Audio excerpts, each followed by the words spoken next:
You are now watching the No Cell Roundtable. Here are your hosts, Joe Monroe and Chris Sack.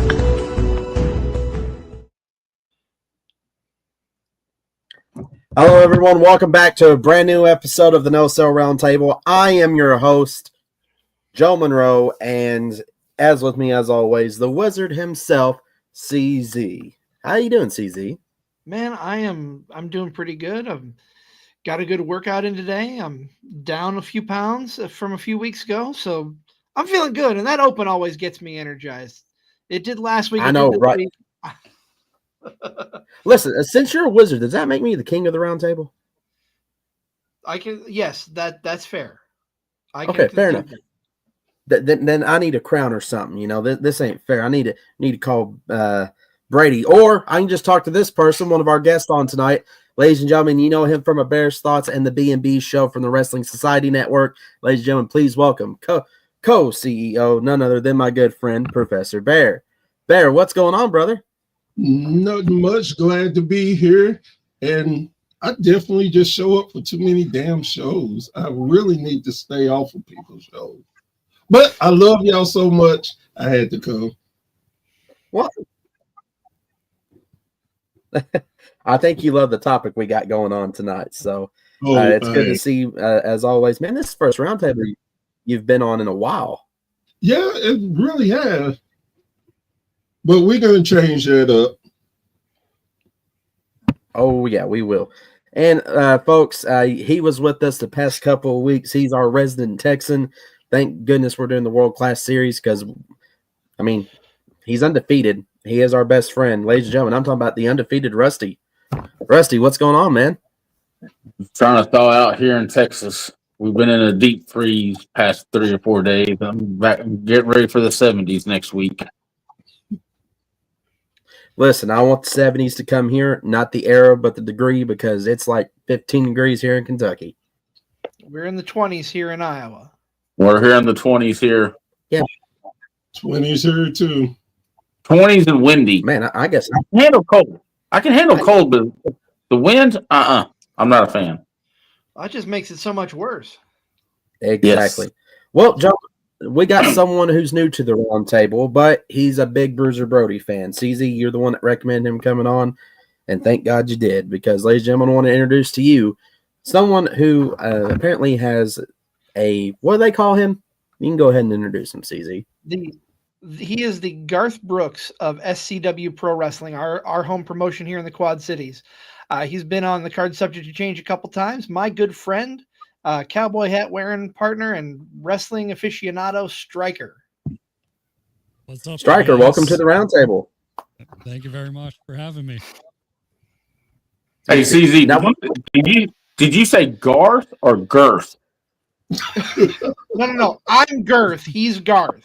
Oh, God. All right, we're not starting this today. Speaking of not starting, ladies and gentlemen, this is for the one called Manders. Please welcome from MLO Confusion, Rob. Yeah, Rob. Hey, Rob. Throw it a Stop it, gentlemen. Stop it. You know what? I'll tell you what, fans. If you haven't watched the recent episode that we did, me and CZ did with Rob Sunday, go check out the YouTube channel. I mean, you keep it up. I'm going to have the one called Manders on the round table, just talking about him, and I'm going to have you on here and just let him run through you completely. I'll do a Manders episode because I know all about the menace that he is and all the terror he has wrought throughout the East Coast. So, oh, good night, Irene. All right, you know what? Let's move on before we have to call a funeral home and have Rob awake here. You know, sitting here, I know we started off talking about the Iron Claw, and me and CZ was talking and thinking, it's like, you know, we might as well just go ahead and stay in world class for a little bit. And I know we talked about the Von Erichs last week, but this week is someone that I'm really excited about talking about, and I know you guys are too. And ladies and gentlemen, if you don't know, then you're hiding under a rock and you need to pay attention to social media a little bit.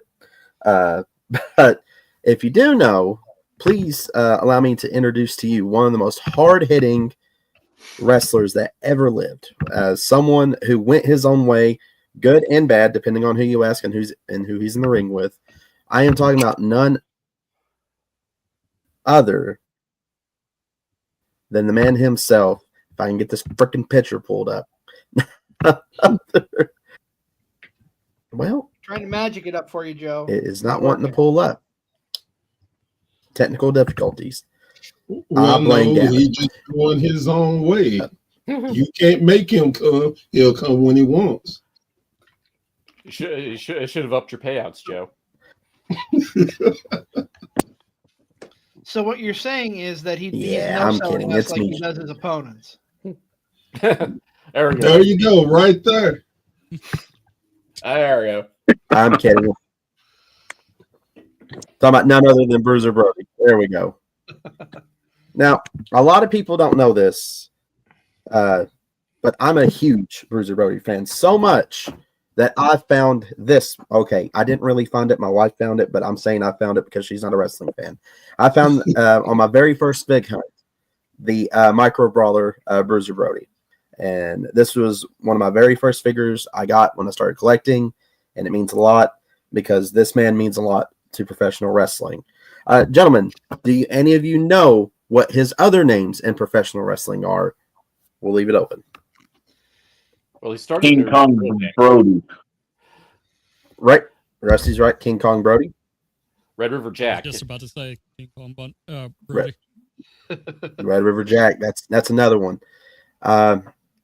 Now, Brody, he actually started off, he played football for Texas A&M. Rusty, calm down. I'm not a college football fan. I've got no allegiance to anybody. Oh, okay. Well, thank goodness. You made me, thank goodness for that. I thought we were going to have to call somebody, come to your house. He's a Texas A&M, not a Longhorns fan. What the heck is that? But Bruiser Brody played for Texas A&M, and during that time, do you all know who trained him? He's a Fritz boy, right? It was Fritz. It was Fritz Von Erich. He was the one that trained Bruiser Brody, which would explain a lot about Bruiser Brody's career. A man who definitely explain why he was so stiff in the ring. Oh, yeah. But you know what? Stiff is always good in wrestling, I always say. Okay, that came out wrong. Anywho. Have you been taking promo lessons from Kurt Angle when he talked about liking to be in the ring with boys? No, yes, maybe. I don't know. We're not here to talk about that one yet. No. We'll hey, Joe, just to let you know, I don't know if they ever changed their name, but it was West Texas A&M. I don't think he really played. I don't think he really played for the Aggies. Yeah, that is right. It is West Texas. I see it right here. Do you know what kind of a job he had before training? The sports writer. That's right. One of my favorite pictures of him is at the sports desk. He's clean shaven, hair cropped short, and he's got a short sleeve shirt and a tie, just sitting there, like just kind of. He doesn't look happy to have his picture taken, but he's just behind his typewriter, just kind of. You know, go ahead. That doesn't surprise me one bit, as much as I've heard and followed about him. That's right up his alley. Oh, yeah, definitely. He was 100% a wrestling fan through and through, but ended up becoming a legend in the business. Excuse me, I'm so sorry. But right now, we want to talk about the beginnings. Like, he started off with World Class. That's where he got his start. And he stopped using Bruiser Brody because of, do you know why he kind of stopped using it for a while? Dick the Bruiser. Out of respect for Dick the Bruiser. Out of respect. That's right. Out of respect from Dick the Bruiser. But, sorry. That don't seem right. All right, whatever. But he not only worked for them, he worked for Central States Wrestling. He worked for the Worldwide Wrestling Federation. God, say that 5 times fast when you're drinking. Southwest Championship Wrestling, Windy City Wrestling, World Wrestling Council, Deep South Wrestling, Championship Wrestling from Florida, AWA, and so on and so forth. I mean, this guy, in such a short amount of time, had probably one of the best wrestling careers there was. What do you all think about that? I say he had a great career. I mean, with when he was in Japan and had that big feud with Inoki until he got fired from Japan, and I don't know why he got fired from Japan, but I just know they had a big rivalry, Antonio Inoki. Oh yeah, they had a huge rivalry in Japan. I think Brody made more of a name for himself in Japan than he did in the United States. I know he's very well known in the States, but I think he was more renowned and respected over in Japan. Oh yeah, he was the king over there. There was not too many people that came close to his legendary career. I mean, right off the top of my head, the only person that I think comes close to having the standard that he had was Stan Hansen. Oh yeah, and he ended up partnering with Stan Hansen. Well, they came up that a little later. I would say they came up together in the business, if I'm not mistaken. Like they started out like they wanted to be a tag team, but Fritz, I believe it was Fritz that said like, no, there's more money, more money for the both of you separate. Which I'm sitting there like he may be right, but just like think of like the crazy dominant tag team of Bruiser Brody and Stan Hansen, and we got a touch of that in All Japan, but but like 10 years of that. Boys. Yeah, basically. The early years in World Class, it was more singles than tag teams. Tag teams really didn't come in until like the late 80s with the Simpsons and the Von Erichs tagging up with the Freebirds and stuff like that. So 85 and newer. So it was mainly a singles wrestling corporation.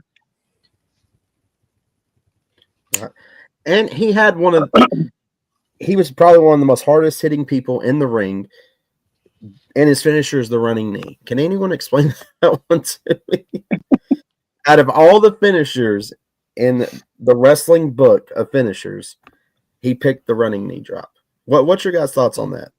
Well, I mean, it fit his style because he was hard hitting, and when he dropped that knee, it looked like it was going to pop your head off when he dropped it.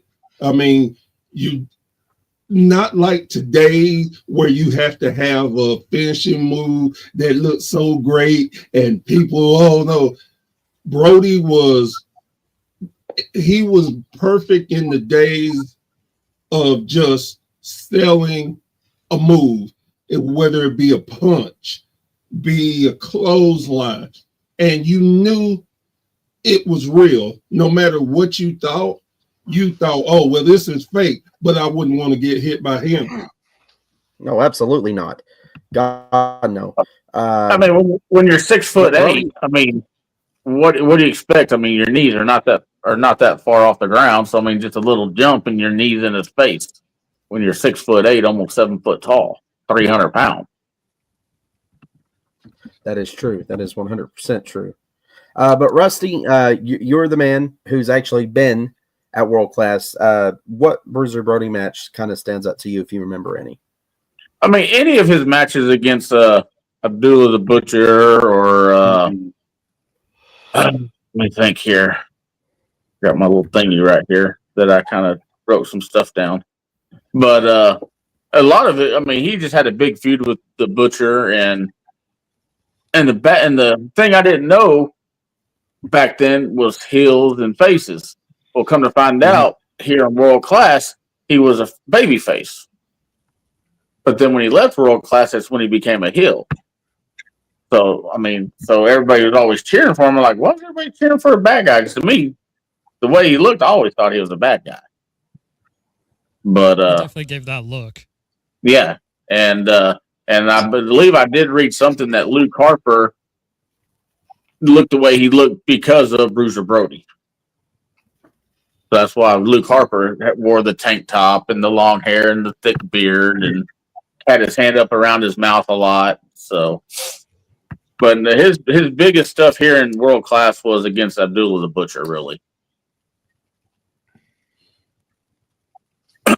Anytime I hear Well, anybody bring up, let's talk about that rivalry for a moment.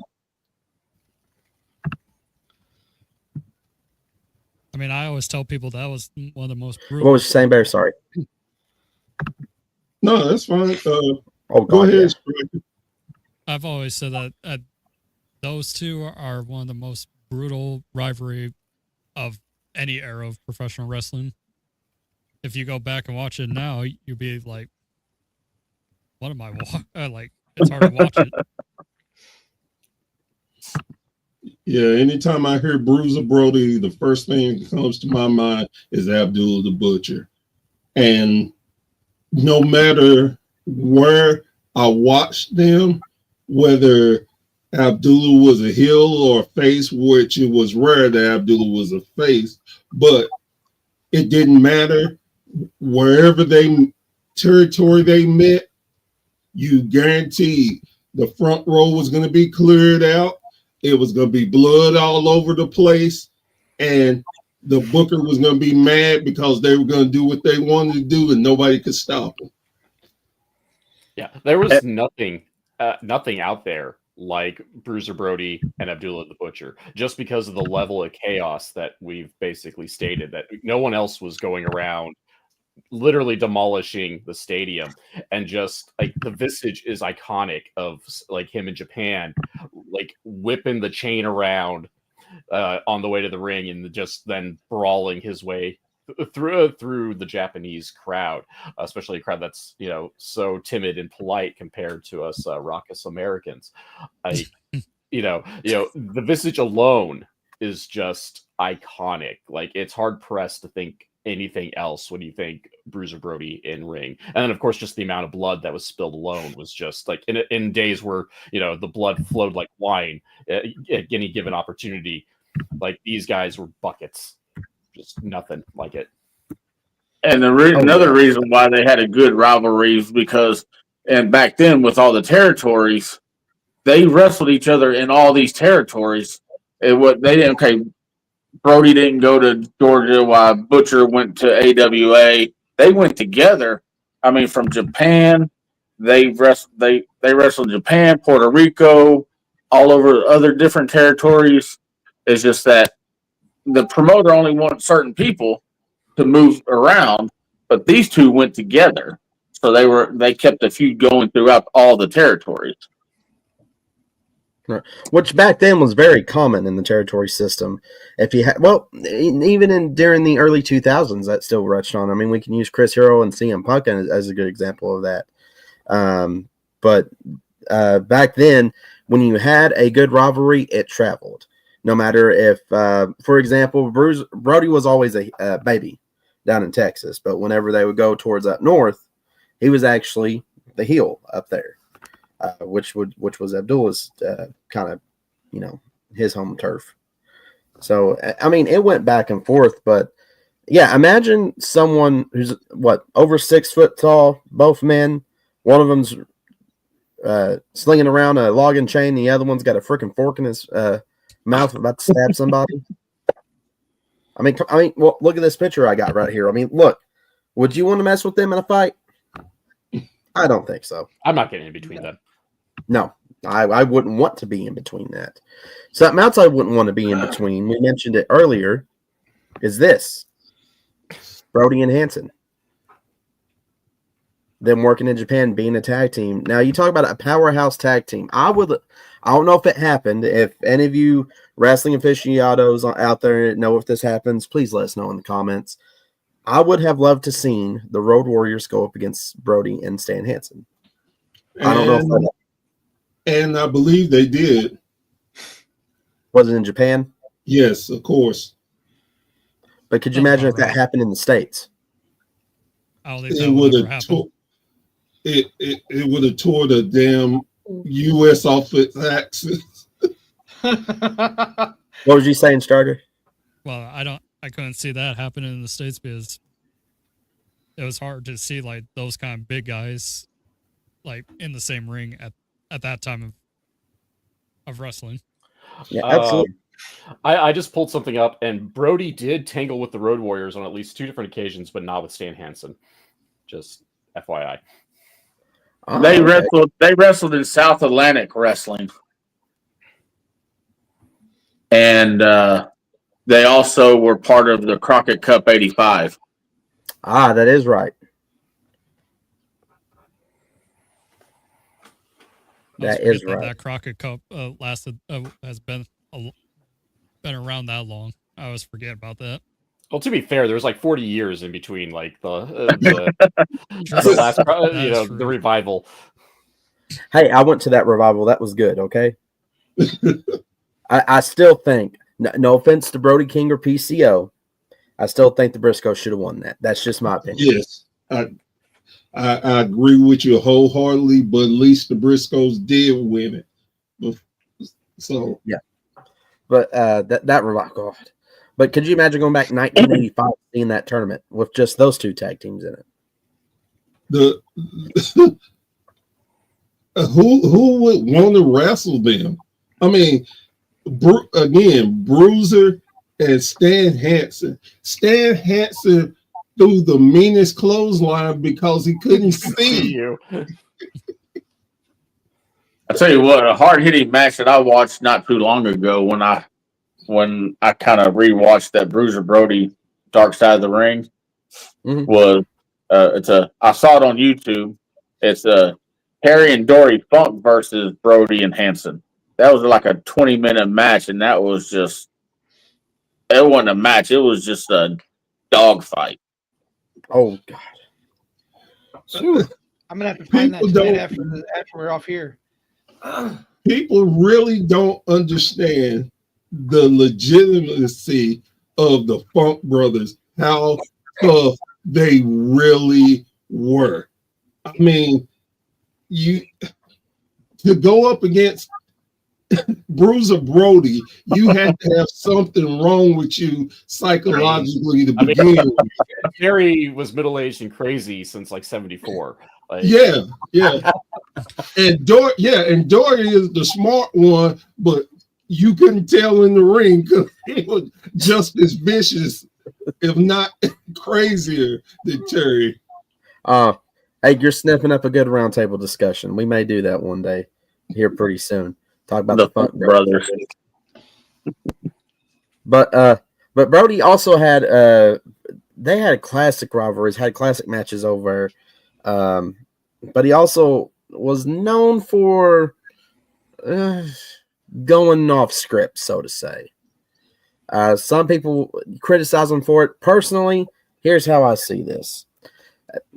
Being in wrestling myself, you got to protect yourself. You got to protect your image. Honestly, people thought Bruiser Brody was batshit crazy. That's how he was going to keep it, whether they liked it or whether they didn't like it. And he acted like that in person too. Exactly. He kept it. During that time, you've got to live the gimmick. You know, it's the kayfabe was still very much a big thing, and if you weren't living the gimmick, you're giving away all the secrets behind the scenes. And he knew that's how he made his money. Especially in Japan. That Japanese crowd, I think Stan Hansen even said it, you know, they didn't care if they got hit. They would love that. And Brody would happily The funniest thing that I saw recently, and I just got asked to be on here today, but it was ironic. 2 days ago, I saw an interview with Paulie Dangerously and Bruiser Brody. Really? It was the funniest, craziest thing. I had personally never knew that Paulie had anything to do with Bruiser Brody, but what it was I can't remember the promotion, but Joe Gertner, I think that was his name. I may be butchering it, but they were talking, and he said, and Paulie was doing Paulie. I got my guys. We'll kick your butt. He said, "Yeah, I thought about that. That's why I asked a buddy of mine to come on." And as soon as he came in screen, Paulie ran, jumped behind Gertner, was ducking. He's like, "Sir, I'm so sorry." And hearing Bruiser Brody saying that he kissed Paul E. dangerously on the lips, and his lips are soft as a woman, just it blew me away. It blew. It was just amazing, even in how Bruiser knew what to say and could get away with it. It was just amazing to me.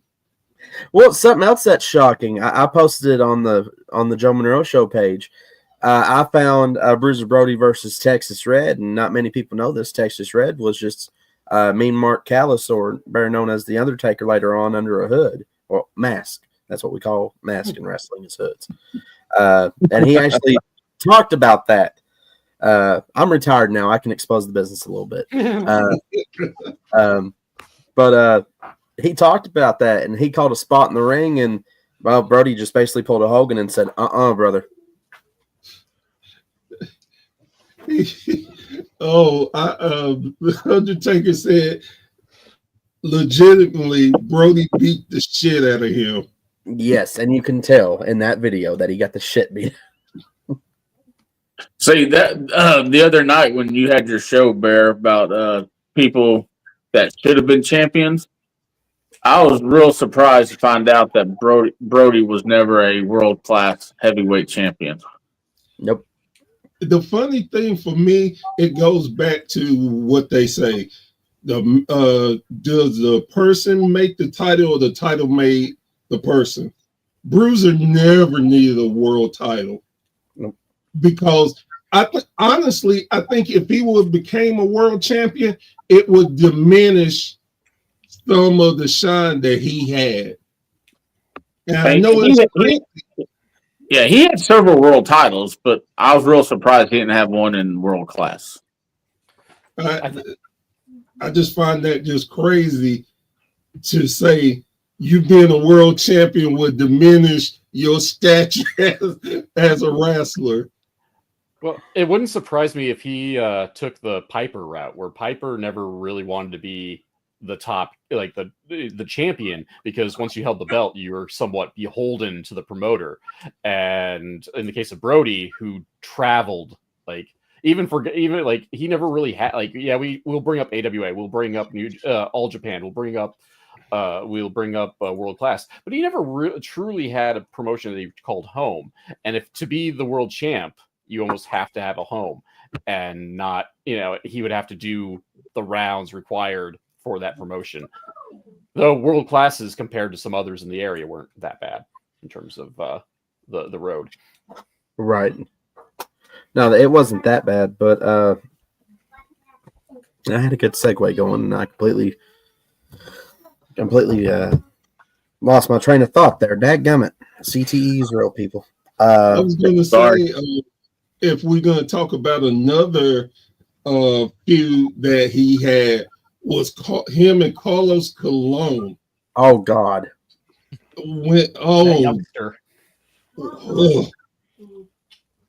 It's super rare that I can watch a wrestling match and get physically sick by it. Right.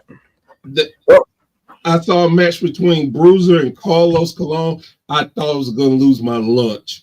It was just that disgusting. Just blood everywhere, people getting hit. It was like Godzilla and King Kong fighting for real. Right. Well, we were talking about him being a champion. I got the list right here. In All Japan, he was the NWA International Heavyweight Champion 3 times, the PWF Tag Champion 1 time, World's Strongest Tag Determination League. What the heck is that? That's a big All Japan tag league. Think like the G1, only tag team. Right. Okay, gotcha. He actually won that with Jimmy Snuka out of everybody. Weird. Okay, we're gonna have to look that up. World's Strongest Tag Determination League with Stan Hansen, of course. He was January 3rd. I cannot pronounce his name. Korakuen. Coracon. Thank you. Hall Heavyweight Battle Royal. Champion Carnival Fighting Spirit Award in 1981. And World's Strongest Tag Determination League Exciting Award. Exciting with Stan Hansen. Other Central States, he was NWA Central States Heavyweight Champion. He was a tag champ with Ernie Ladd, out of all people. God almighty. Championship Wrestling. Yeah, that is super interesting. We need to look up some videos. Championship Wrestling for Florida, NWA Florida Heavyweight Champion one time. And we'll talk about Florida in just a moment. I know what y'all are thinking. Chill out. We're going to talk about that next. He was National Wrestling Federation International Champion one time. Let's see, World Class in NWA Big Time Wrestling. He was NWA America Heavyweight Champion 4 times. NWA American Tag Team Champion 3 times with none other than Kerry Von Erich. NWA Brass Knuckle Champion, Texas version, which is kind of like a hardcore championship for all you Gen Zers who don't know jack squat about territory wrestling. 8 times. NWA Texas Heavyweight Champion 1 time. And just a lot of others to list. Hall of Fames. Here's something. WWE Hall of Fames, people saying he's not in it. He actually is. He was part of the Legacy induction in 2019. I don't know how I feel about that. I think Brody should have. I get he's technically in the Hall of Fame, but he should have gotten it standout. What do you all think? I think it's probably. Go ahead, CZ. No, you go ahead. I just feel like it's given the like Owen Hart vibe. Like the widow probably doesn't want it. Possibly. And I think it could have been just the way that he died. Could have been. Well, since there's a lot of shenanigans with that. Yeah. Well, one of you can correct me on this, but isn't it Dino Bravo part of the WWE Hall of Fame? And we know how. If he is, he's a legacy too. Yeah, and he was literally a hit, literally. Yeah.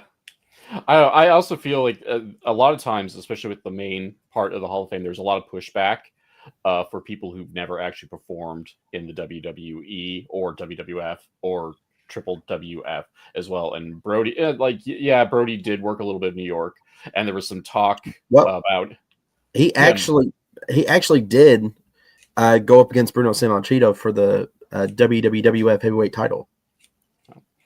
I mean, it's fair, but he's not. He was. I guess thinking of it as a WWE person in that point of light, like he never really came off as a WWF guy or WWF guy. Right. He was always Japan to me. Yeah, Japan and Puerto Rico. It was always what I thought of as a younger fan. Well, see, for me though, here's the catch to that. Abdul the Butcher is in the WWE Hall of Fame, and a lot of people hated that. Well, but see, partially because it's Abdullah too. Well, here's the catch to me. We're talking about a wrestling Hall of Fame. Now, I get that it's your company and you can put in whoever you want, but Bruiser Brody transcends wrestling. His legacy speaks for itself.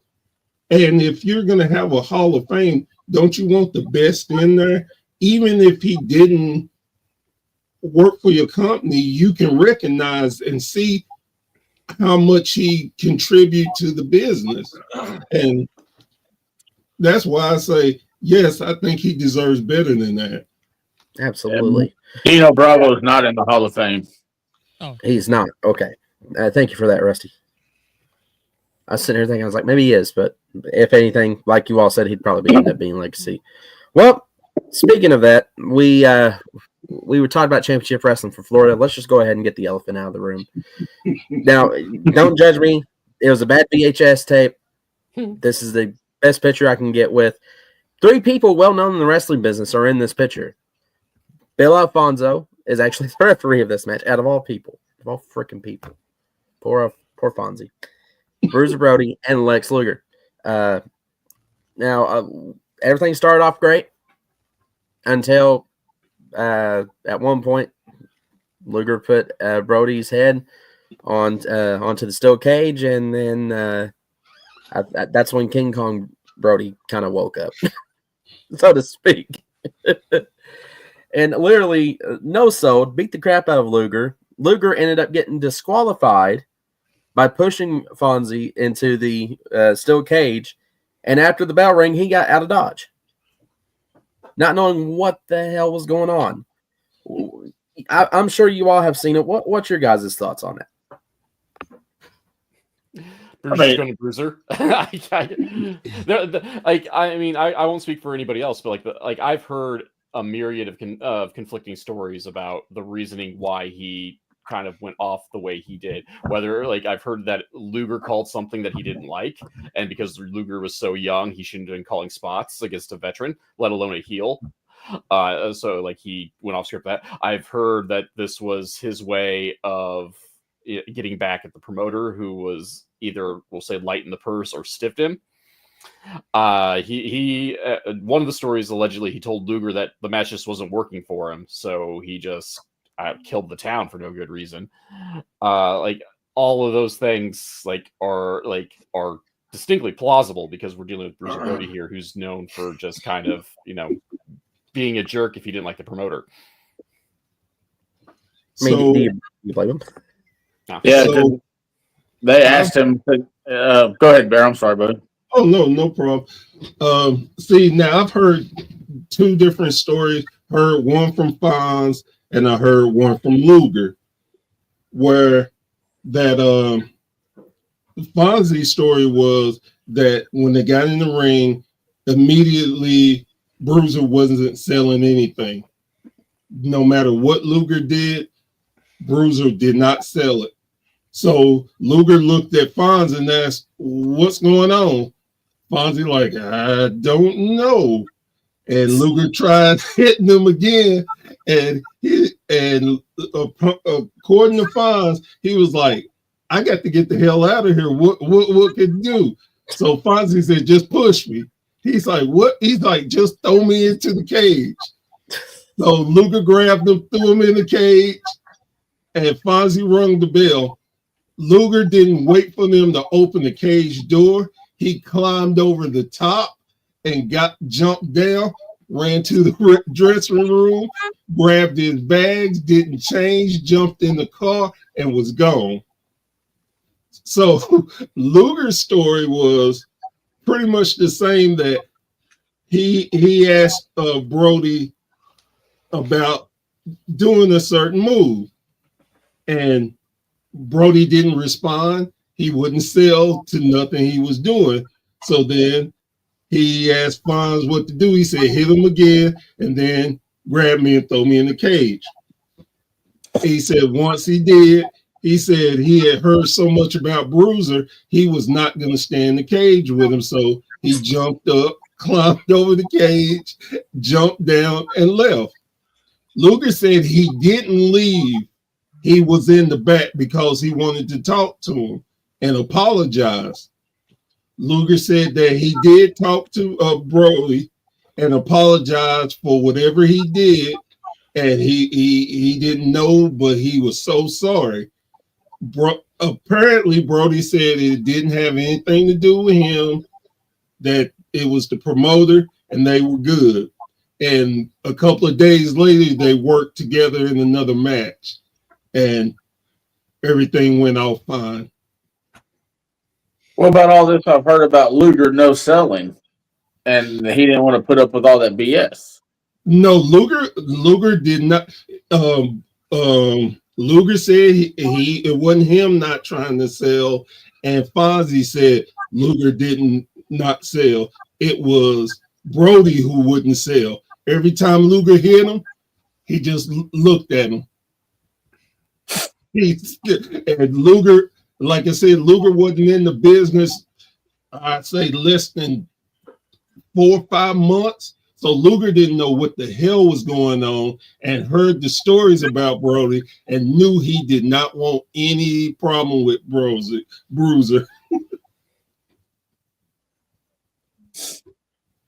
Okay. Well, I mean, do you blame him? Oh, I don't blame him at all. No. I mean, Fonzie wouldn't have to tell me to push him because I would have ran through him.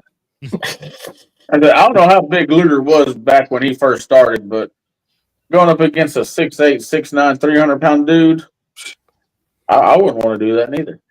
Luger was 6'6". Luger, and this was the time where Luger had came off of playing football, so Luger still had that football weight to him. Luger wasn't no fool. oh man. Well, unfortunately, Dylan's like this. This is Brody's attitude and stuff in the back. Some people believe that's what led to his unfortunate demise. Personally, I think it's jealousy. I looking at that, it's one of the saddest Dark Side of the Ring episodes ever. And it's one of the most botched murder investigations in history, I think. Not only in wrestling, but botched. Come on. Somebody was paid off somewhere. They didn't get their subpoenas till afterwards. Come on. Yeah. And this guy was a wrestler and a booker. Yep. And a hero apparently down in Puerto Rico. So what the heck, man? Like his demise, I think I think one of those times it hurt professional wrestling, I think. Yeah. It definitely, you can tell if it had been anywhere else but Puerto Rico, things would have been different. And I think there's a lot of wrestlers who were there who didn't speak up for their own safety.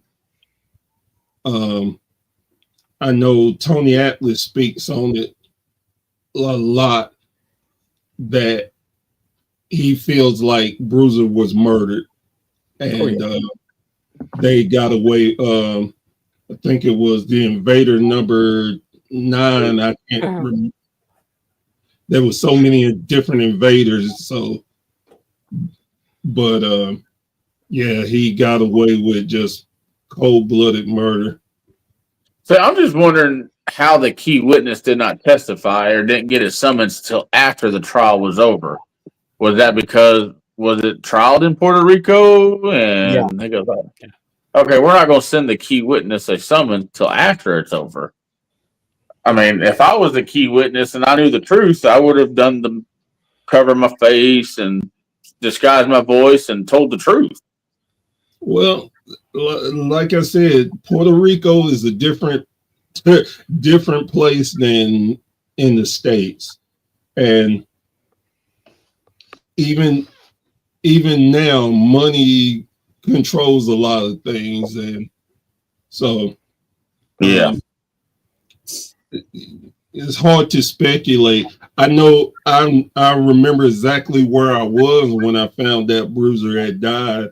I was actually in Atlanta, and it was a few days before my birthday.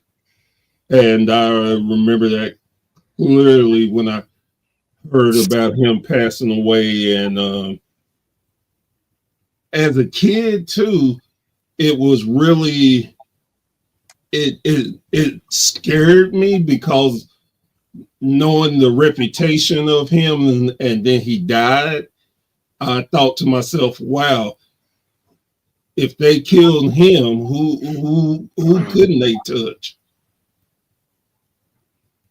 That is true. But last question before we get off here, fellas. Brody was known as a hard-hitting style in wrestling, more the hardcore, people like Foley and all them said he was an inspiration.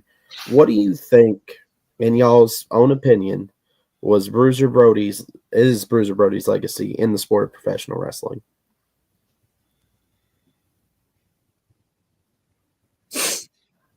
I mean, I think his time in Japan is going to stand out, in my opinion, because he had just what the Japanese fans were looking for in an American.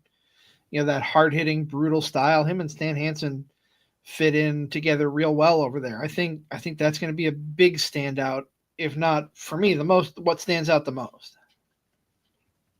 I agree with you, CZ, because when you try to look up a picture or something of Brody, it's in Japan, not America, as much. Like I'm not trying to say like he wasn't well known in America, but he was better known everywhere else except for America, if that makes sense to you guys.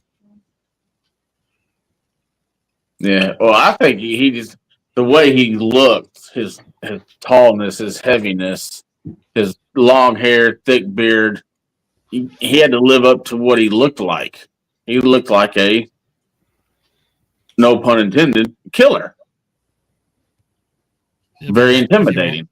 If you watch those videos of Japan, everybody was afraid of him, but they loved it at the same time. Yeah, I mean, arguably, like probably one of the finest pure brawlers in the history of professional wrestling, and you know, how do I want to phrase this? Because, but like the amount of blood that was guaranteed in a Bruiser Brody match in a lot of places that he wrestled in, like you could at a certain level try to argue that he was a forerunner. Well, definitely a forerunner of the hardcore scene for sure, because a lot of the early hardcore guys looked up to him. But just again, the amount of blood that was spilled, like even and the amount of brawling around the arena, almost an innovator of what we would now call deathmatch wrestling as well. Obviously, he didn't use near the weapons that we associated with it, but well, 40 years ago, you didn't have to either. Like you had to start somewhere.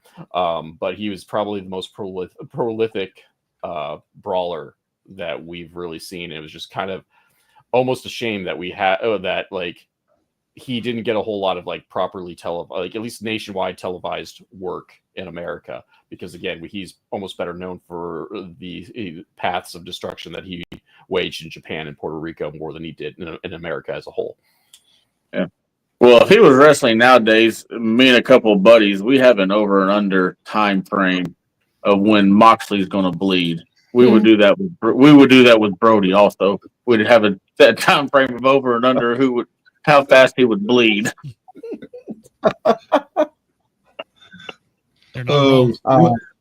When I think of Bruiser Brody, the first thing that always comes to my mind is hardcore. Most people immediately think ECW, but for me, the Texas ECW was not even close to Bruiser Brody, Abdullah the Butcher, Stan Hansen, any of those guys. And I look at Bruiser as the king of that style of wrestling and look on others as imitators, and look at so many children of his, like you were talking about the Luke Harpers. There are so many different people who try to just take a smidget of his style and go further with it. And I think it's their way of praising him and keeping his memory alive, because again, I will argue this to the day I die. ECW wasn't extreme. Bruiser Brody was. That's a shirt idea there. You gotta look at the people he faced the most. I mean, like I say, Abdullah the Butcher, Jerry Blackwell, Kamala, the original Sheik. Yes, Skandar Akbar. Sorry, I had to mention that name, but he was prominent in world class, so I had to mention his name. So I mean, he's always against these big dudes. He never wrestled anybody smaller than him. Well, him and Kevin, he wrestled Kevin Sullivan and the Missing Link, and the Missing Link wasn't that small of a guy though. Was he? No, but he was smaller than Bruiser. Well, I mean, I think we're all smaller than Bruiser. Yeah. I'm about to say I'm 6'4", and I know I'm smaller. Okay. Well, maybe the link craziness made him look bigger, feel bigger. Right. Well, gentlemen, I believe this is going to be it for this week's episode. Next week, I hope to see everyone here because we are going to be talking about none other than Gino Hernandez. This is going to be pretty good episode. I'd love to see everybody come out. If you can't be on the camera, I hope you all see you on comments. But gentlemen, one thing about Gino Hernandez, that's what I think I told you before. My mom and dad tore me up when I found out that he died, and I was happy and I was excited because he was such a heel. Yeah, right. Right. Well, gentlemen, what do y'all got going on here recently? Just working in professional wrestling that we all know and love. Rob, what you got going on? For those of you who aren't aware, I am the host of the MLW Confusion podcast. It usually drops Friday mornings, though recorded whenever. This week is a rebroadcast of our brand new Confusion Roundtable, where we talk the new generation gimmicks, the gimmicks we love to hate and hate to love even. That can be found. The full video can be found on YouTube, but if you're more audio inclined, the audio dropped today. Hopefully, I have interviews. I have an interview with Big Mama dropping next week. I don't know. This episode's been cursed because we've been trying to coordinate since January, and we've taken turns being sick and having other life maladies get in the way of our recording times. But either way, MLW Confusion drops every Friday, regardless if I have an interview or a roundtable or not. So you're the guy when Joe had a trivia show were way ahead of me and answering way before me. I would put my answer in, and it would be like 30 seconds later. Also, unless I've been stripped of the title, I am the Joe Monroe Show trivia champion as well. That is true, Rusty. Sorry. And Marcus, I know you're watching. Sorry, buddy. But Bear, what we got going on tomorrow? So me and my partner, the Blade, have our show, the B&B show, and we are going to talk about your favorite and mine, the screw job. Was it necessary? Was it real? Was it fake? We're going to dive deep into that with everybody's favorite, Vincent. Just say VKM. I feel dirty just saying Vincent. Hey, leave Vincent alone. Hey, he did look pretty good at the Super Bowl. Lost a lot of weight, shaved off the mustache. And I don't know what it is, but supposedly he's getting a roster together. I don't know what that means. Oh, him and Hogan together again. No, good, not Irene. Hogan, hopefully not. Well, Rusty, what do you got going on, buddy? Other than just doing stuff on the Wrestling Society Network Facebook page and helping take over the Advanced Pro Wrestling down here in Texas. I do a show on Monday nights called Watch Along, where we just play videos. We've been watching a series called Celebrity Wrestling out of Britain, where D'Lo Brown and some guy named Joe Legend, which has been a year like in WWE, have teams, and they do like an American Gladiator kind of style thing, and we just have some yucks and funs, and I think we're going to do episode 6 this coming Monday. I'm not sure, but it's just a lot of fun. Just 4 guys just yakking it up and talking about that show and other things, but that's what I pretty much do. Okay. You can thank me for that because I was the one that found that video. And then also, I've been guest appearing on another podcast called Circle of Debate on Thursday nights, where we just recap the week in wrestling. I'm gonna try to talk to them guys, see if we not go 4.5 hours. That's a long dadgum time. As Bear, he knows. Oh, I was beat that night. I never thought wrestling could beat me like that. But yeah, so that's pretty much what I've been up to. CZ, what do you got going on, man, aside from this? Well, we are moving our weekly show for 1 week to Monday from Sunday, just to accommodate our guest. Her name is Noelle Summit, the Marionette, a very young, talented wrestler. Go out of your way to see if you can find some of her videos. And then what I'm more excited about, well, I'm super excited about that, but I'm even more excited. I am, as many of you know, on a weight loss journey, on a fitness journey, I should say. My good friend Zach Takis, host of the Shotgun Wrestling Radio, is also on a fitness journey. We premiere our monthly accountability show called Wrestling with Fitness this coming Wednesday. It'll be the last Wednesday of every month starting next week. Is there any DDP yoga in this? Not yet.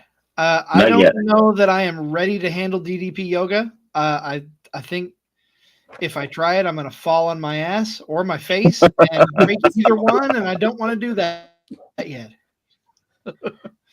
Well, gentlemen, as always, it's been an honor talking with y'all. Folks, if you can, go check out the Wrestling Society Network, because Brady's going to kill me because I didn't do my little scrolly thingy right here. Yep, I'm fired. Anyways, don't forget to go check out the Wrestling Society Network. They have we have our own app, Facebook, YouTube. Go check out everybody on their social media channels. Until next week, we will see you then.